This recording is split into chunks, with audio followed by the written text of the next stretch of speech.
Have you ever woken up in the deepest part of the night, utterly unable to move, your body a leaden weight, and heard something, or felt something, that shouldn't be there? Imagine the familiar comfort of your bedroom, the soft glow of the streetlights filtering through the blinds, the quiet hum of your own breathing. You're warm under the covers, safe in your sanctuary, drifting into the peaceful oblivion of sleep. It's a feeling of absolute security, a sanctuary from the world. This is the kind of story that makes you check your locks twice before going to bed. So before the story truly begins, take a moment to like the video and subscribe, but only if you genuinely enjoy what I do here. If you're listening, tell me your city and local time in the comments. And if you've had a similar creepy encounter, share it below. Maybe your story will inspire the next one. Now, dim the lights. Feel the air grow colder and try to ignore the shadows dancing at the corner of your eye. Let's dive together into tonight's nightmare. I always considered myself a pretty grounded person. I was in my late 20s, working a demanding but largely predictable job, living in a quiet apartment complex on the outskirts of the city. My life was routine, almost boringly so. I'd come home, make dinner, maybe read a book or watch a documentary, and then fall into bed, usually sleeping soundly through the night.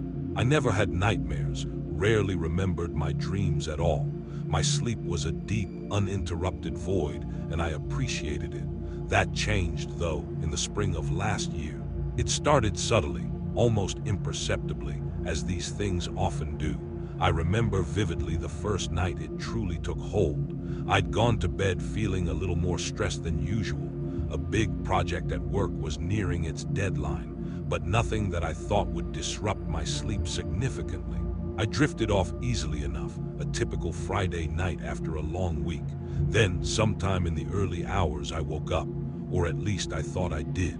My eyes were open, staring at the familiar ceiling of my bedroom, but something was wrong. Terribly wrong. I couldn't move, not an inch. My arms, my legs, my torso, it was as if they were encased in concrete, heavy and utterly unresponsive.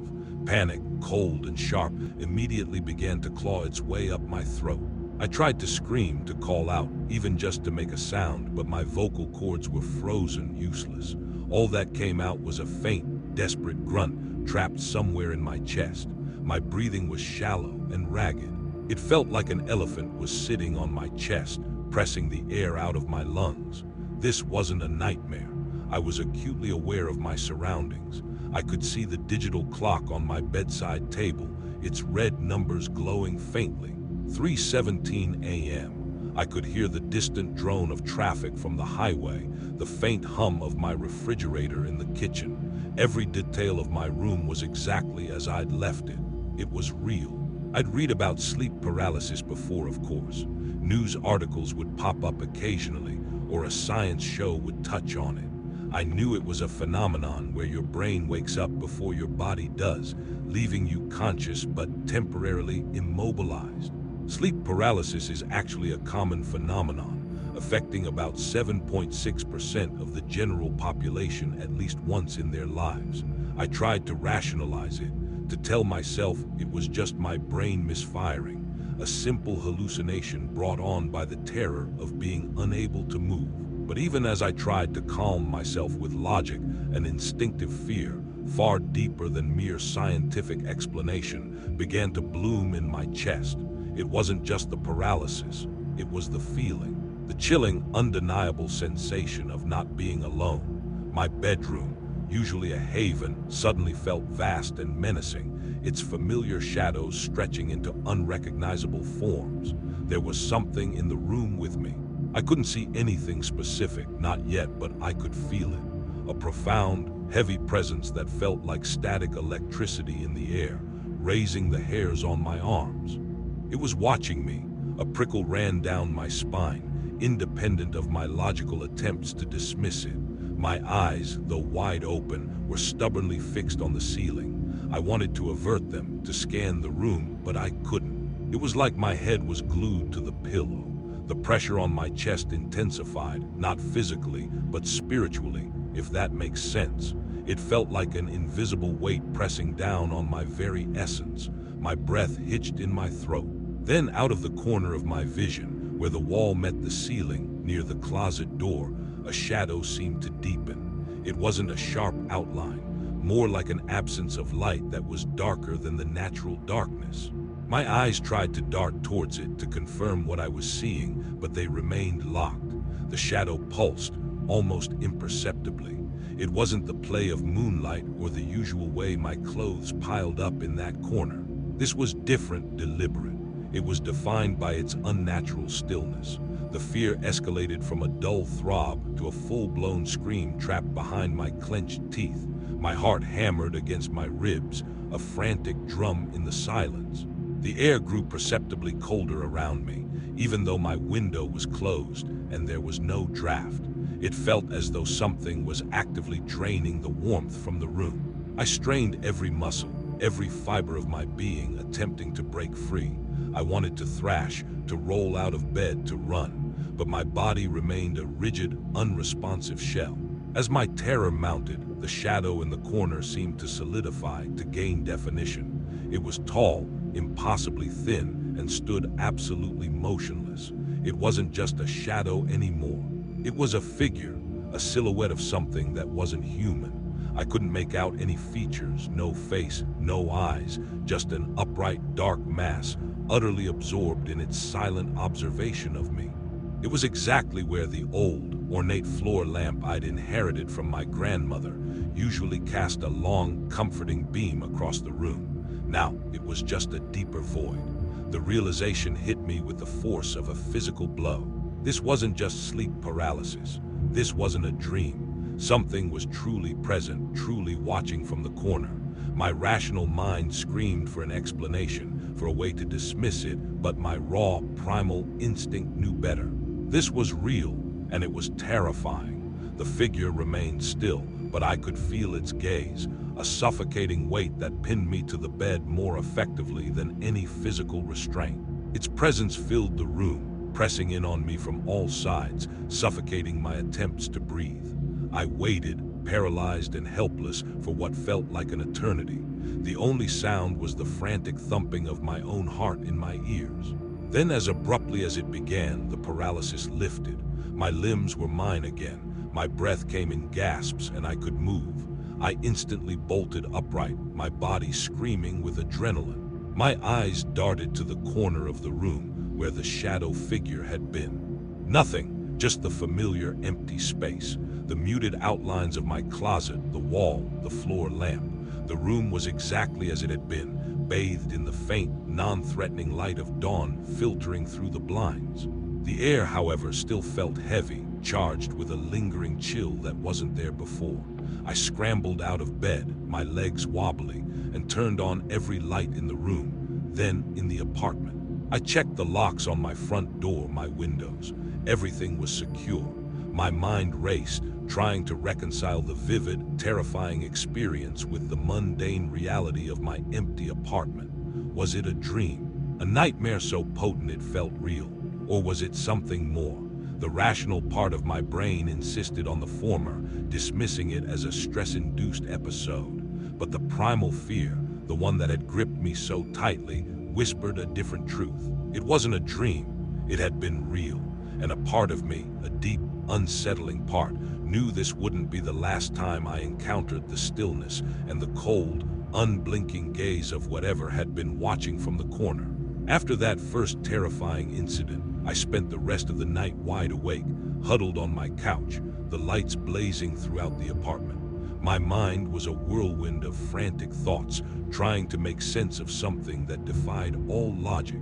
I rationalized, I dismissed, I even Googled extreme sleep paralysis hallucinations on my phone, desperately searching for a clinical explanation that would put my mind at ease. The articles described vivid, often terrifying experiences, feeling pressure, seeing figures, hearing sounds, all attributed to the brain's confused state between sleep and wakefulness.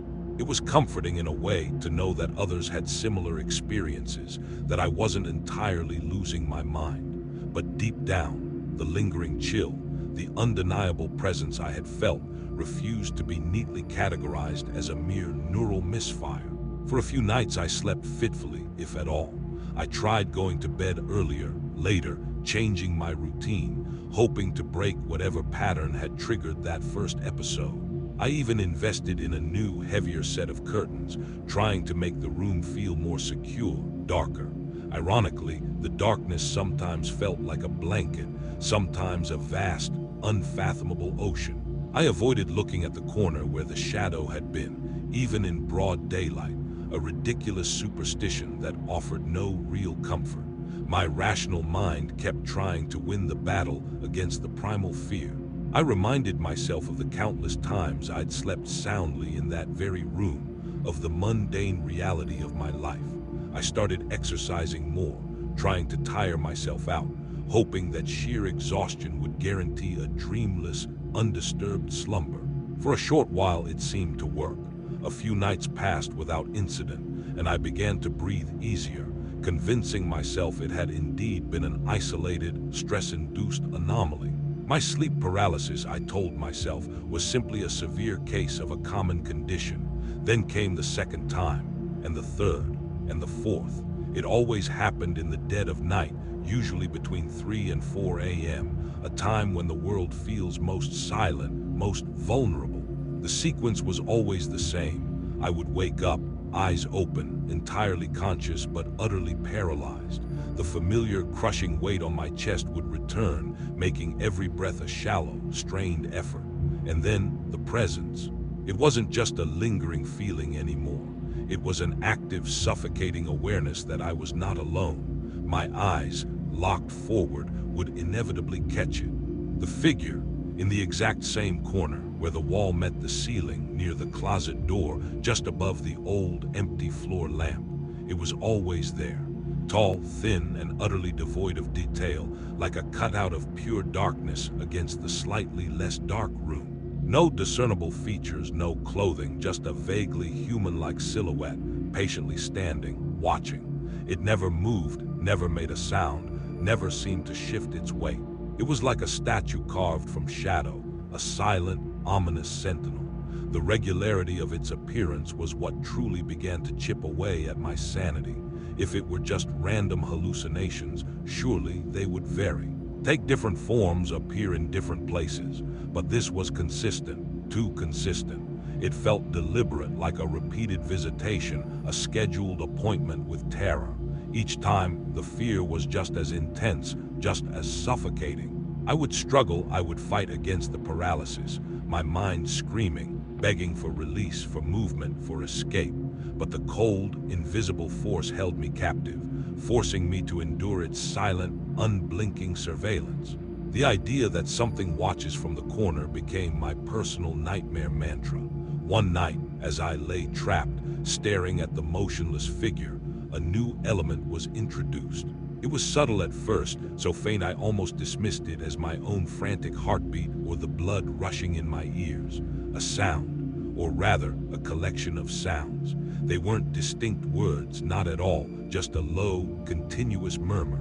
It was like listening to a conversation through several layers of thick walls, or the muffled roar of a distant crowd. Indistinct, unintelligible, but definitely there. It seemed to emanate from the corner where the figure stood, or perhaps it emanated from the figure itself. It was a low, resonant hum, a vibration that I felt more than heard, deep in my bones. It was almost like a low, guttural chanting, though no discernible words ever materialized. This sound, these faint whispers from the dark, amplified the terror tenfold. Before, it had been a visual and tactile horror, seeing the figure, feeling the pressure. Now there was an auditory component, a constant, unsettling drone that filled the silence of the room. It wasn't loud enough to wake anyone else in the apartment building, but it was omnipresent, an overwhelming invasion of my personal space.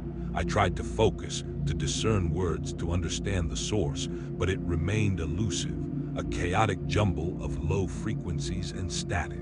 It felt ancient, an alien language that my brain couldn't process but instinctively recoiled from.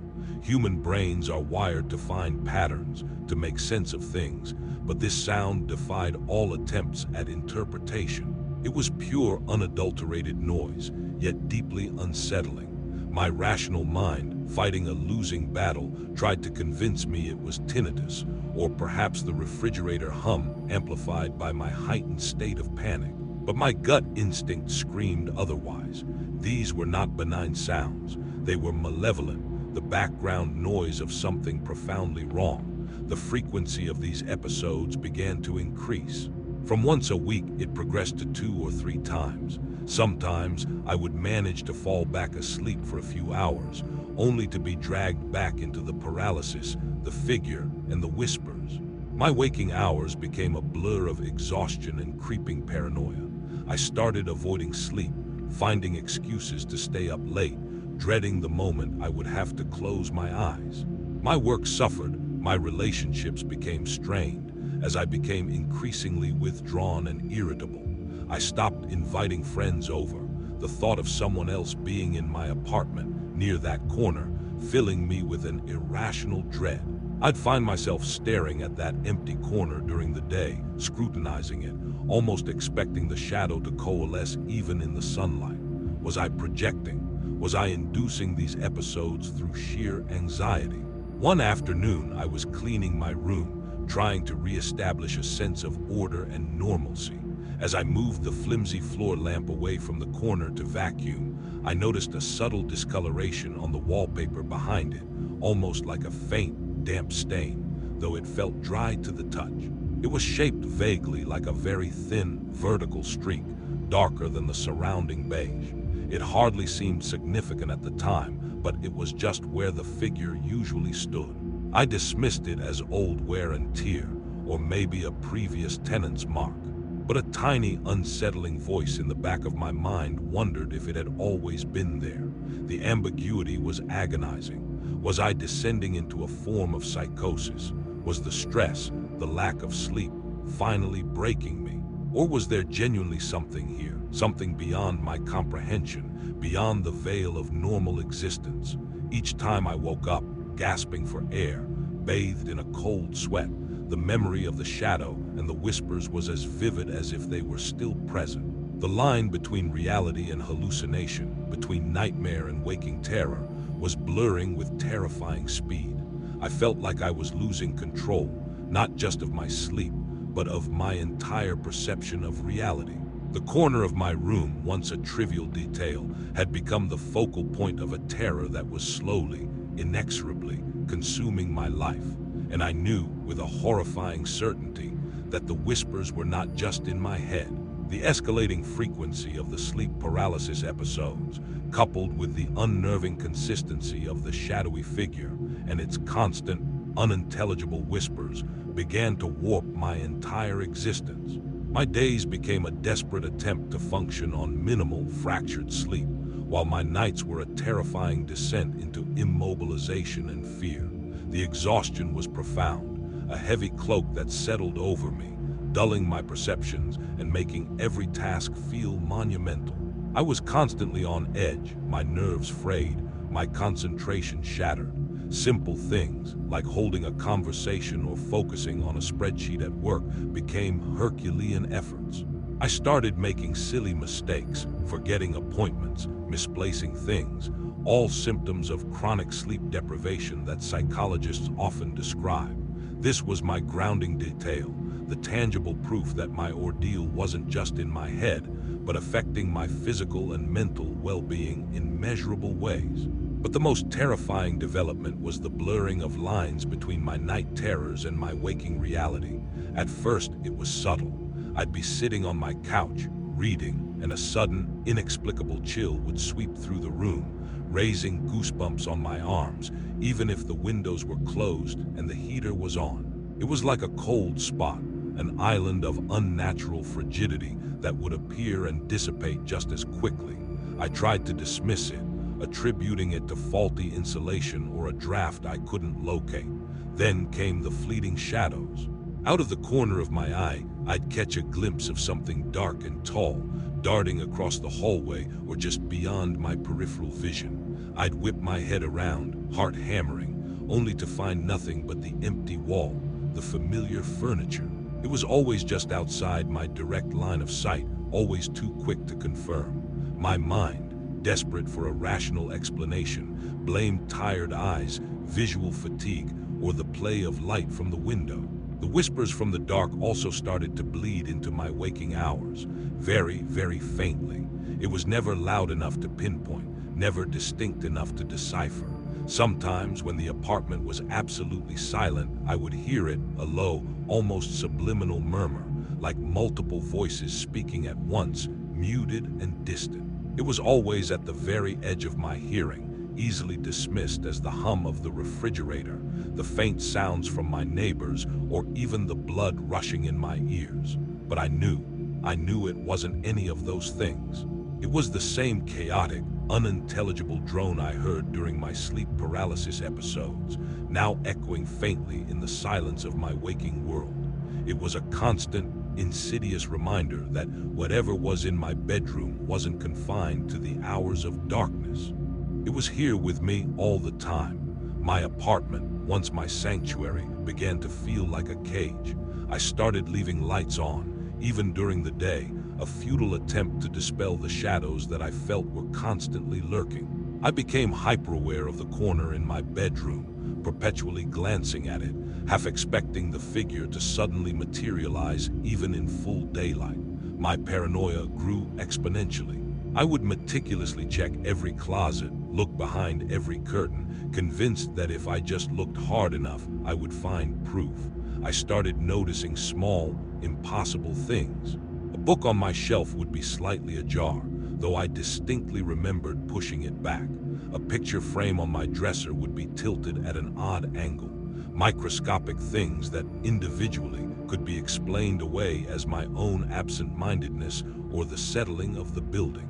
But collectively, they formed a chilling pattern. One evening, I was making dinner, the television droning in the background, trying to create a sense of normalcy in my increasingly abnormal life. I was chopping vegetables on the counter, my back to the living room, when a distinct chill enveloped me. It was not just a draft. It was the same specific, bone-deep cold I felt during the sleep paralysis. My hands froze, the knife still in midair. The murmuring, the low, indistinct whispers from the dark seemed to intensify, no longer just at the edge of hearing, but a little clearer, a little closer, as if just behind me. I stood there utterly rigid for a long moment, too terrified to turn around, my breath caught in my throat. This was different. This wasn't sleep. I was fully awake, standing in my brightly lit kitchen, and yet the presence was undeniable.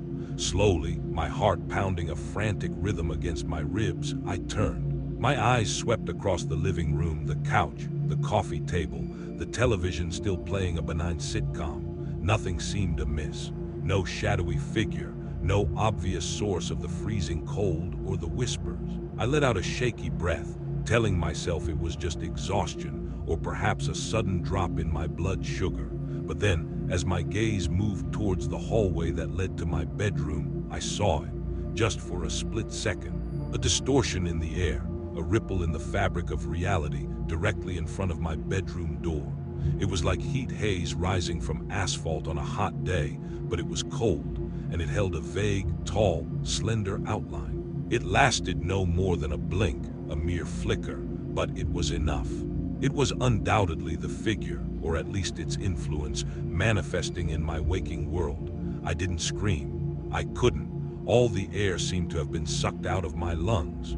I just stood there staring at the empty space where the distortion had been, my mind reeling. The fleeting cold spot, the whispers, the shifting objects, they weren't my imagination. They were deliberate. This thing, whatever it was no longer content to just watch us from the corner of my bedroom while I slept. It was extending its reach. It was manifesting. The psychological impact was devastating. I started questioning everything. Was I truly awake? Was this a prolonged waking nightmare? Had stress and lack of sleep finally fractured my mind? The element of ambiguity was no longer a philosophical debate. It was a terrifying, lived experience. I couldn't trust my own senses, my own sanity. A subtle but important detail that I now recall with chilling clarity.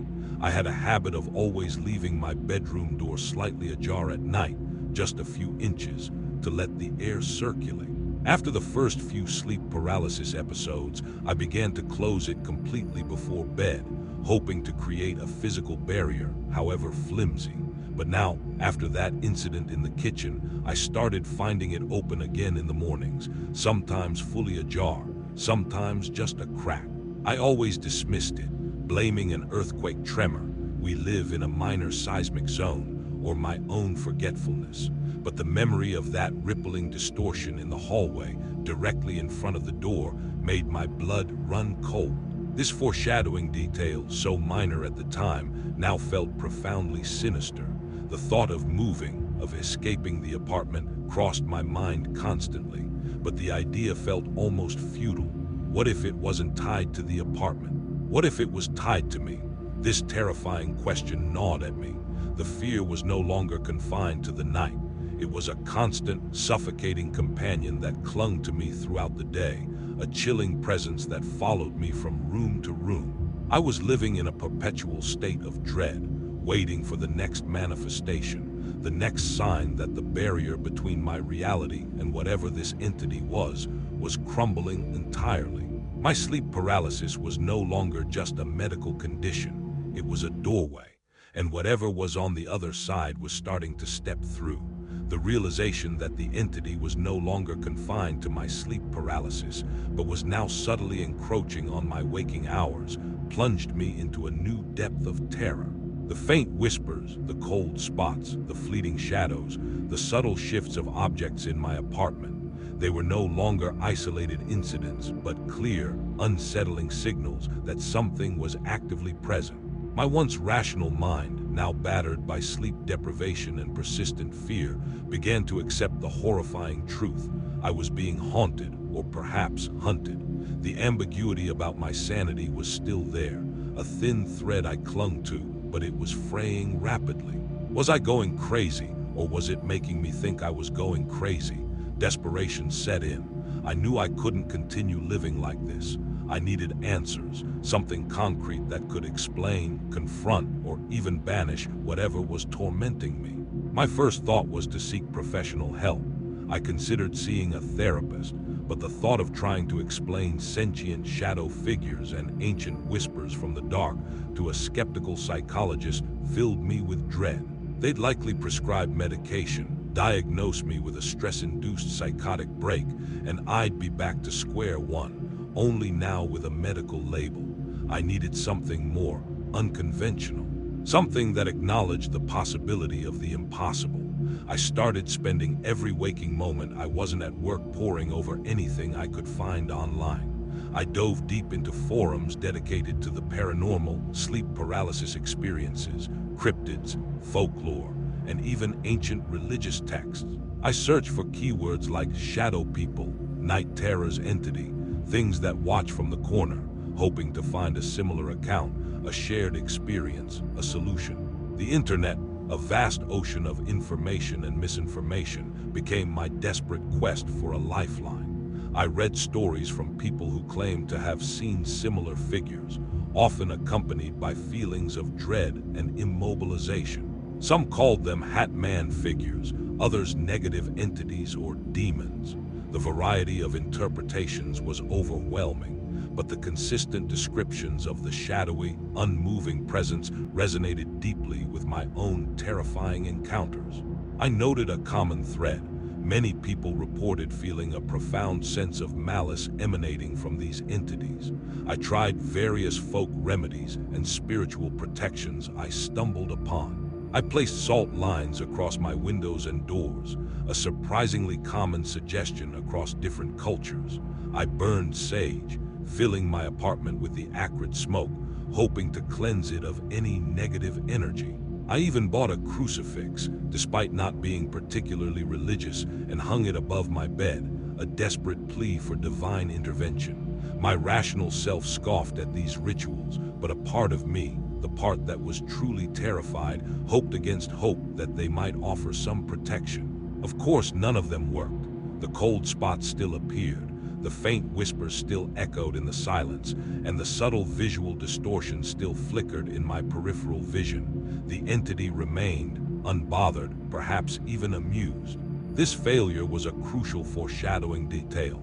It showed me that conventional, or even unconventional, defenses were useless against whatever I was facing. My constant research, however, seemed to have an inverse effect. It was as if by actively seeking information, by acknowledging its existence, I was somehow strengthening its connection to me. The episodes of sleep paralysis became even more frequent, almost nightly, and the entity's presence felt stronger, more palpable during these episodes.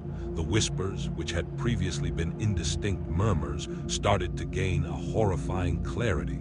Not words, not yet, but a distinct sound quality that was utterly alien. It was a low, resonant hum, interspersed with sharp, guttural clicks, and a sound that resembled dry, rustling leaves. It was the sound of something utterly unnatural, something that should not exist. One night, during a particularly severe episode, I was once again pinned to my bed, staring at the omnipresent figure in the corner. The pressure on my chest was crushing, and I could feel my heart attempting to beat its way out of my ribcage. The entity seemed closer this time, its form slightly more defined, a deeper shade of black against the room's dimness. And the whispers, they were no longer just on the edge of my hearing. They were in the room, a swirling, chaotic symphony of the strange sounds I had come to dread. The low hum, the clicks, the rustling. It was all around me, pressing in, an auditory hallucination so vivid it felt like a physical assault. My ears ached from the intensity, my head spun. Then, for the first time, I heard something else, something I could almost recognize.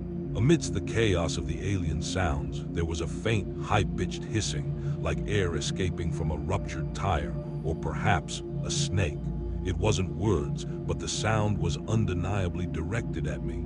It felt like air being sucked out of the room. The air grew colder, colder than I thought possible, until my teeth chattered uncontrollably despite the paralysis. And then, overlaid on the hiss, I heard a sound that was even more horrifying. My name, or something akin to it, spoken in a voice that was not human, a collection of the clicks and hisses I had been hearing, forming a distorted, grotesque approximation of my name. It was raspy, dry, and resonated with an ancient malevolence that sent shivers of pure dread through my entire being. This was the turning point. Until then, I had been able to cling to the shred of hope that it was all in my head, a product of my own anxieties and a misguided search for answers. But hearing my name, twisted and alien, spoken by something that watches from the corner, shattered that last bastion of sanity. This entity wasn't just observing me, it was interacting. It knew me. It was aware of my efforts to understand, and it seemed to be responding almost playfully to my fear. It wasn't just a shadow or a hallucination. It was something intelligent, something malevolent, and it was deliberately tormenting me. This horrifying realization sent a cold wave of despair through me. I was no longer merely a victim of a medical anomaly. I was engaged in a horrific, one-sided dialogue with something unknowable. The psychological terror became almost unbearable. I felt utterly exposed, utterly vulnerable. The next day, I called in sick to work, unable to face the outside world. I just sat in my living room, lights blazing, staring blankly at the wall. My attempt to find answers had backfired, provoking the entity into a more direct, more personal form of torment. I had invited it in, not physically, but spiritually, by acknowledging its presence and giving it my attention. I had been foolish, naive. Now the entity knew I was aware of it, aware of its whispers from the dark, aware of its name-like utterances. And it seemed to relish in my fear, feeding on it, growing stronger with every terrified breath I took. The ambiguity was gone. This was real, and I was trapped. The night I heard my name, or what sounded like it, uttered in that horrific, alien symphony of hisses and clicks, marked a definitive shift in my ordeal. The last sliver of ambiguity about my sanity shattered. This wasn't a hallucination. This was a confrontation. The entity that had merely watched from the corner was now actively engaging, calling out to me, making its presence undeniable. The psychological terror escalated from a creeping dread to a constant, suffocating panic that made every conscious moment a living hell. My apartment, once a haven, was now a battleground, and I was losing. My attempts to research and understand had only provoked it. The it now felt profoundly personal, malevolent, and intelligent.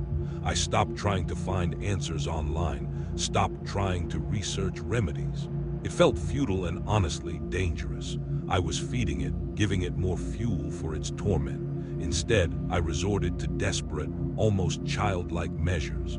I began to sleep with a bedside lamp on, the brightest bulb I could find, reasoning that light would somehow deter a creature of shadow. I kept my door tightly shut, despite its tendency to mysteriously open, as if trying to physically bar the entity from my room. I even slept with my covers pulled up over my head, a pathetic attempt to hide from the unseen gaze that I knew was always on me, even if I couldn't see it. It was a futile gesture, but it gave me a fleeting sense of control, a small comfort in a world gone mad. The sleep paralysis episodes, however, did not cease. They intensified. It was no longer just the early hours.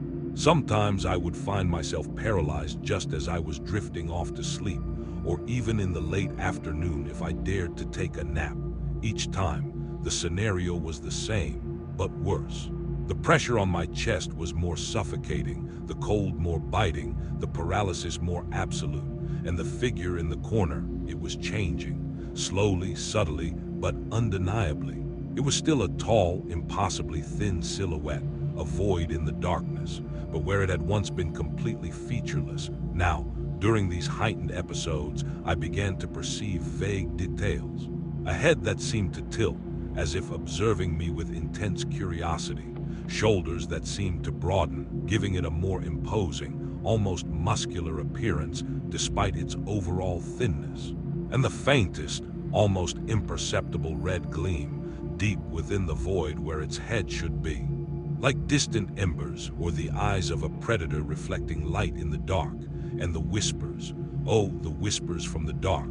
They were no longer just a chaotic, unintelligible hum. They were still not distinct words, not in any language I recognized, but they had a cadence, a rhythm. It sounded like multiple voices, layered on top of each other, constantly speaking, constantly murmuring, like a chorus of damned souls. There was a low, resonant drone that seemed to be the foundation, overlaid with sharper, more percussive clicks and the dry, rustling sound. But now, amidst these alien sounds, I started to hear a new element. A high-pitched, almost keening sound, like a prolonged whimper or a stifled cry. It was chillingly human, yet distorted, as if a sound of pure agony was being played backwards or warped through a broken speaker. And it seemed to be coming from within the figure itself, or perhaps it was one of the many voices within its horrifying chorus. Then came the night of the unveiling. It was the worst episode yet. I woke up as usual, completely immobilized, my body a leaden weight, my breath coming in shallow gasps. The bedside lamp was on, casting a weak, yellow glow that barely reached the far corner of the room. But despite the light, the shadow figure was there, darker than ever, a solid, impenetrable void that seemed to absorb all illumination. The cold in the room was crushing, almost physical, stealing the air from my lungs. The whispers were an overwhelming roar, a cacophony of the clicks, the rustling, the keening, and the deeper hum. It filled my ears, vibrated through my bones, made my teeth ache. I could feel my eardrums throbbing. My eyes, fixed by the paralysis, were locked onto the figure. It was closer than it had ever been. Not in the corner anymore, but standing at the foot of my bed, bathed in the sickly yellow glow of the lamp. It was tall, towering over me. Its impossibly thin frame now seemed to ripple, as if perpetually moving, even when standing still. The red gleam was more distinct now, two pinpricks of malevolent light, burning deep within the shadowy void of its head. I could feel its gaze, a suffocating, almost tangible weight pressing down on me. My heart hammered, a frantic drum against my ribs, so loud I thought it might burst. I tried to scream, to move, to do anything, but I was utterly, irrevocably trapped. Then slowly, agonizingly slowly, the figure began to lean forward. Its head, if it had one, tilted further. The red gleams intensified, burning like tiny infernal stars. The whispers surged, a deafening tide of horrifying sound that threatened to rip my sanity apart. The keening sound became louder, more distinct, like a sorrowful wail, yet permeated with something utterly vile. As it leaned, its vast, dark form seemed to encompass my entire field of vision, blotting out the rest of the room. I could feel a hot, fetid breath on my face, though I knew it had no mouth, no lungs. It was an ethereal sensation, yet utterly real. It was the breath of something ancient, something that had fed on fear for eons. And then it began to solidify. Not entirely, not like a human, but its shadowy form gained definition, depth. The folds of what looked like heavy, dark robes seemed to cling to its impossibly slender body. Its elongated, skeletal hands began to emerge from the darkness, reaching out, not towards me, but towards the air just above my chest. They were long, spindly, ending in sharp, almost claw-like digits, darker than anything I'd ever seen, like shadows made tangible. As these dread appendages extended, I felt a familiar, crushing pressure on my chest, far more intense than before. It wasn't just physical, it was soul-crushing. It felt like it was trying to extract something from me, something vital. And then I understood. It wasn't just watching from the corner anymore. It was feeding. The whispers reached a crescendo, a terrifying symphony of dread and despair. Amidst the chaos, I heard a new sound, a wet, sucking noise, like something being drawn through a constricted pipe. It was disgustingly intimate, terrifyingly close. I felt a draining sensation, a profound exhaustion that went beyond sleep deprivation, as if my very essence was being leached away. My vision began to tunnel, the edges of my sight fading to black, leaving only the horrifying, consolidating figure above me, its red eyes burning, its shadowy hands just inches from my chest. This was the climax, the moment of direct physical, or perhaps metaphysical interaction. This was what it wanted. My fear was its feast.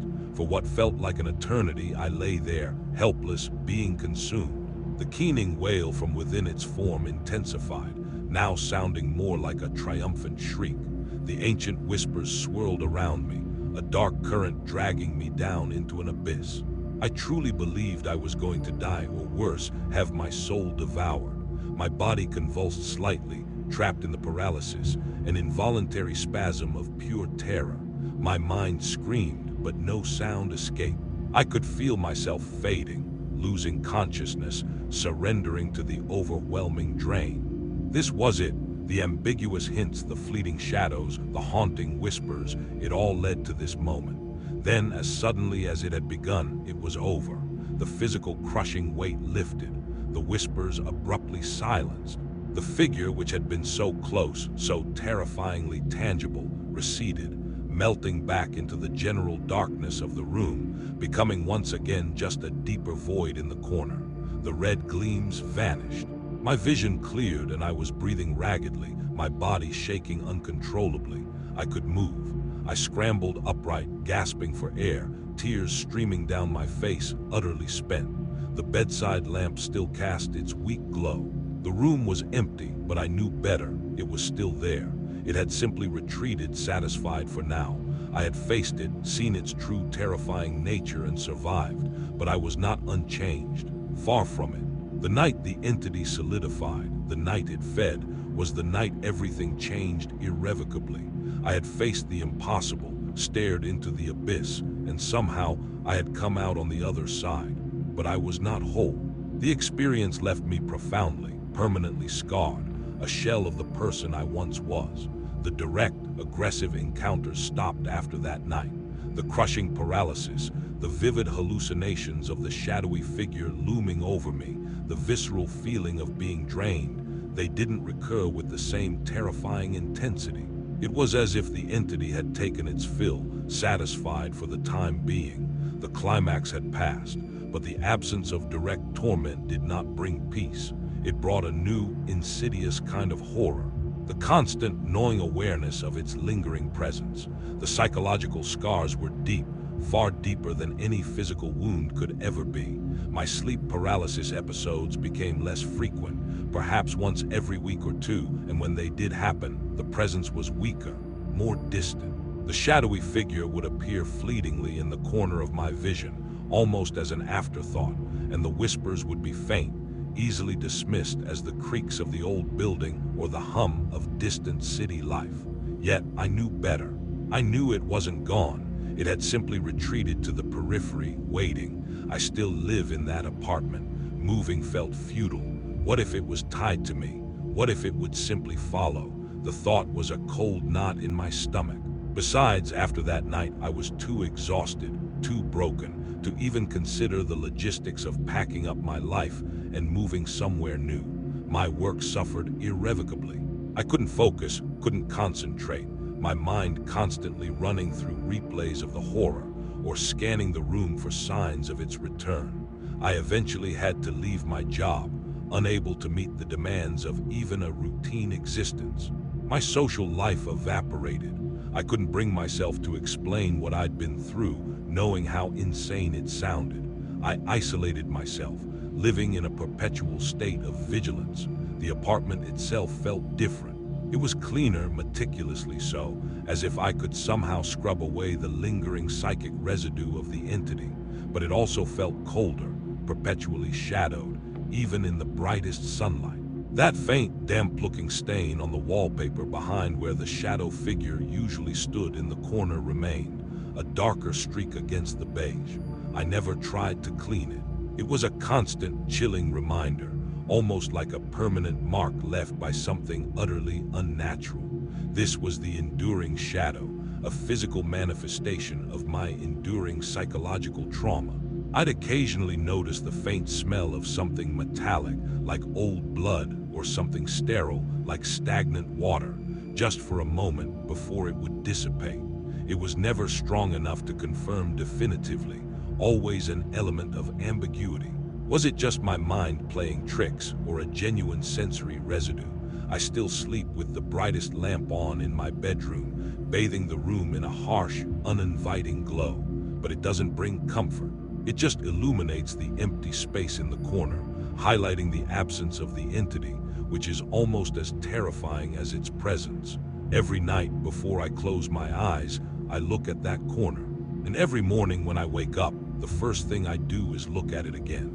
The fear of what might be there, what might return, is a constant companion. It's a low hum of anxiety that never truly dissipates, much like the faint, almost imperceptible whispers from the dark that still occasionally echo at the very edge of my hearing when the house is utterly silent. They are softer now, less aggressive, but still present, a constant, unsettling reminder. I often wonder what it was. What was its nature? What did it want? Was it a demon, a shadow person, an interdimensional entity? Or was it something far older, far more primal, a creature that thrives on fear and despair? The truth remains elusive, lost in the terrifying haze of my fragmented memories and the chilling ambiguity of the experience. All I know is that it was real, and it was horrifying. This feeling of an enduring, unsettling presence, a constant pressure just outside my direct perception, has become my new normal. I don't believe it's gone entirely. It merely retreated, perhaps to regain its strength, perhaps to simply observe, content with the fear it has cultivated in me. My reality has been irrevocably altered. I am forever changed by what I experienced, by what I saw, by what I felt. The world no longer feels safe, no longer predictable. Every shadow holds a potential threat, every creak in the night a chilling possibility. My life is a testament to the fact that some nightmares don't end when you wake up. Some nightmares simply become your life, and the knowledge that something out there, something utterly malevolent, once fed on my very essence and could, at any moment, return to watch from the corner again, is a torment more profound than any single episode of sleep paralysis. I am forever marked, forever vigilant, forever listening for the whispers that might once again gain clarity, signifying its return. The silence is not peaceful. It is merely pregnant with the potential for terror. The chilling memory of those red pinprick eyes, glowing in the deeper darkness, never truly fades. It's etched into the very fabric of my being, a constant, flickering image behind my eyelids, even in the brightest daylight. Sometimes, when I'm alone in the quiet of my apartment, I still feel a faint, inexplicable chill, a sudden drop in temperature that has nothing to do with the thermostat. And in those moments, the air seems to thicken, and I hear them just barely, like the rustling of dry leaves on a distant, windless night, followed by that low, guttural hum. They are the whispers, muted now, but always present, a reminder that the silence is merely a thin veil over something incomprehensibly vast and ancient. I sleep, or try to, with the lights on, but the light doesn't feel like protection anymore. It feels like an invitation, a stage for whatever observes me from the unseen dimensions. My paranoia has become a part of me, a second skin. Every shadow seems to deepen. Every creak of the floorboard sounds like approaching footsteps. I live with the profound, unsettling knowledge that the world is not as safe, as mundane, as I once believed. The barrier between sleep and wakefulness, between reality and nightmare, has been permanently breached. And I am left on the exposed side, forever looking over my shoulder, forever listening for the faintest, almost imperceptible sound of something breathing, just beyond the edge of my hearing. Maybe, just maybe,